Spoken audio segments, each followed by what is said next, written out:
प्रिय दोस्तों, आप सभी को मेरा नमस्कार। आज मैं आपके लिए लाई हूँ तेनालीरामा की कहानी और इस कहानी का शीर्षक है लालची ब्राह्मण। राजा कृष्णदेव राय की माता बहुत धार्मिक थी।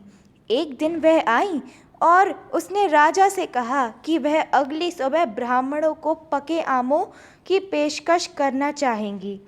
राजा ने अपने परिचारकों से उसके लिए आम प्राप्त करने के लिए कहा।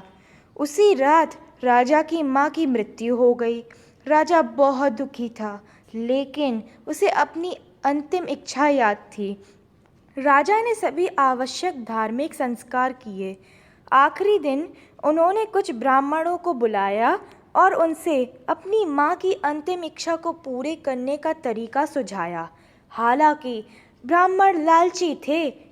एक चर्चा के बाद उन्होंने राजा से कहा कि उनकी माँ की आत्मा को शांति तभी होगी जब राजा उन्हें सोने से बने आमों का दान करें। राजा ने अगली सुबह ब्राह्मणों को सोने के आमों को देने के लिए आमंत्रित किया। तेनालीरामा ने यह सुना और एक बार में समझा कि ब्राह्मण लालची थे। उसने उन्हें सबक सिखाने के लिए अपने घर बुलाया। अगले दिन ब्राह्मण राजा से सोने के बने आम को पाकर बहुत खुश थे। तब वे तेनाली के घर गए, यह सोचकर कि वे भी उन्हें कुछ अच्छा दान देगा। लेकिन जब वे उसके घर के अंदर गए तो उन्होंने तेनाली को हाथ में गर्म लोहे की पट्टी के साथ खड़े देखा। ब्राह्मण हैरान थे। तेनाली ने उन्हें बताया कि घटिया से पीड़ित उन्हें होने के बाद उसकी माँ की मृत्यु हो गई है।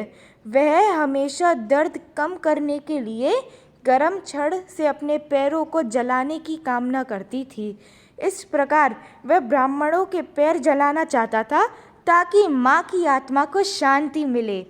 ब्राह्मणों ने उसकी चाल को समझा।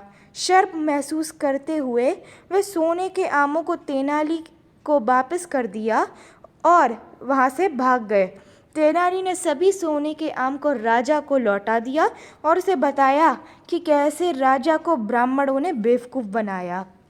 नैतिक: एक को लालच नहीं करना चाहिए और जो उनके पास है उसमें हमेशा खुश रहना चाहिए। आशा है आपको मेरी कहानी अच्छी लगी होगी। अगर आपको ये पसंद आए तो इसे लाइक, शेयर और सब्सक्राइब ज़रूर कीजिएगा। समय बड़ा बलवान।